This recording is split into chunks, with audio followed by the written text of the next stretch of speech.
I would like to leave this city. This old town don't smell too pretty, and I can feel the warning signs running around my mind.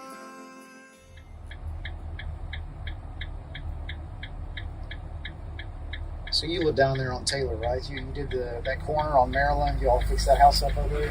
Yes, I'm on the corner of Maryland and Taylor with the old 1892 Victorian home. I don't know. This whole thing hurt a lot of people in the community, the landfill. So. A rally was held today in protest of the Bristol, Virginia landfill. What's that smell? It's Bristol, baby!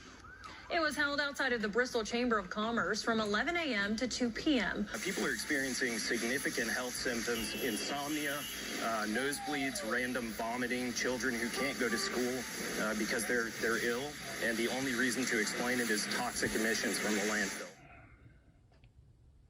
The first time, I guess it's been probably a year and a half now. Didn't really know what it was. As I guess everybody the first time. I was smelling gas 2 years ago. I know that for a fact because I was asking neighbors if they had propane leaks. We were sitting out on the back deck, and the back of our house faces Commerce Street, where Highland Fellowship is, the Bristol campus. Right. And we were just sitting out on the back deck this summer, and I just started getting a nosebleed. The simple fact of the matter is we're dealing with, in my opinion, an environmental disaster, the likes of which this area has not seen, and we just are not prepared or equipped to adequately deal with it without good help from the outside. I know the city's referenced often that we're listening to the experts, and I get that, but listening to the experts with sort of a conclusion we already have in mind ahead of us, and that is, we want to continue to operate the landfill, and we want to do X, Y, or Z because we feel that that's the best outcome for our city, and minimizing the real risks that exist about degrading the conditions at the landfill and the environment and just overall quality of life here in Bristol to the point where it becomes a city killer. The legal jargon, the canned responses, the not showing any form of compassion or empathy for people who are truly struggling, and financially they can't afford air purifier. They can't even afford, I don't know. We feel blessed that we have options. A lot of people don't. You can't. And this is another thing, like I talked about how to experience a community in Bristol. Until you experience this and have to deal with this, live with this on a day-to-day basis, it's unfathomable, really. As it got worse, as it progressed here, it started to infiltrate our home and our cars. So, our days are planned around when we can open the windows and get these gases out of our homes. Right now it's affecting our life because my husband and I can't even live together. I mean, I'm staying in Richlands and making an hour commute because we've evacuated our home. We know it's not safe.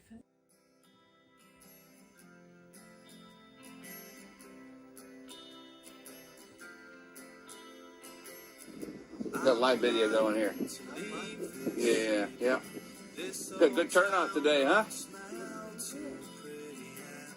I can feel the warning signs running around my mind. And when I leave this island, I book myself into a soul asylum. 'Cause I can feel the... So why do you think, while we're on that subject, why do you think the city has not stepped up, the Virginia side anyway, in providing some of those? They don't want to claim responsibility and liability for what their actions with the landfill. They're not in protect my people mode. They're in save our rear ends mode. Right. And that speaks volumes to me. Not once have we gotten anybody that we know, nobody. Samuel Weddington, spoke at the council meeting last Tuesday. not once did they say thank you for all the air purifiers that he's got the residents of Bristol, Virginia. Has the city of Bristol, Virginia council got one person? No. Samuel Weddington, he's on his 4th distribution list, you know?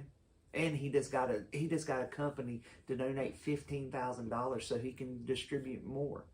Has the city of Bristol done that? No. Will they do that? No. We human beings have a tendency to double down on bad decisions. And that's because, again, from a theological, spiritual point of view, we're blind, right? We think we have the right answers. We think we're really great masters of our own destiny. We've got this. We like to say this at a cultural level. We got this. But sometimes there are crises, there are problems that we just need to learn to, ask for help.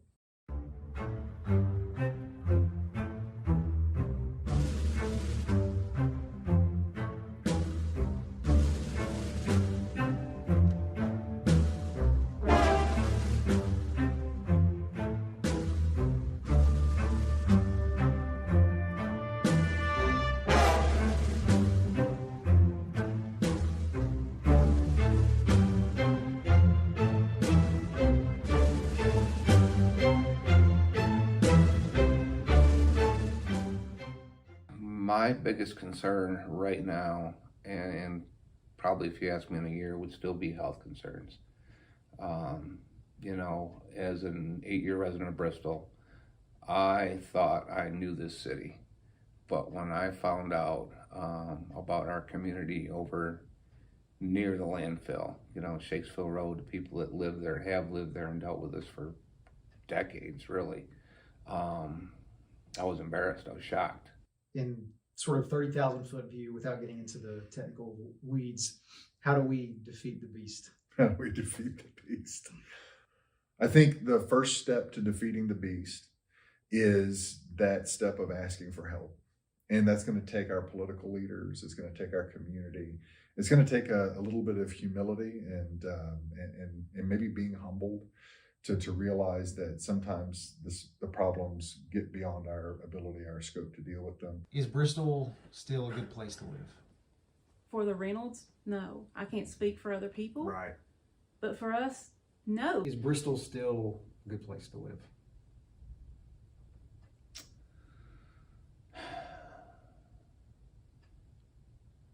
My honest answer right now, and I'll always give you an honest answer, is that at this time, it is not. Is Bristol still a good place to live? That's a good question. At the moment, no. At the moment, your mental and health is being impacted, and when that's happening to thousands of residents, it's not a good place to live. If this was not an issue, Bristol would be a great place to live.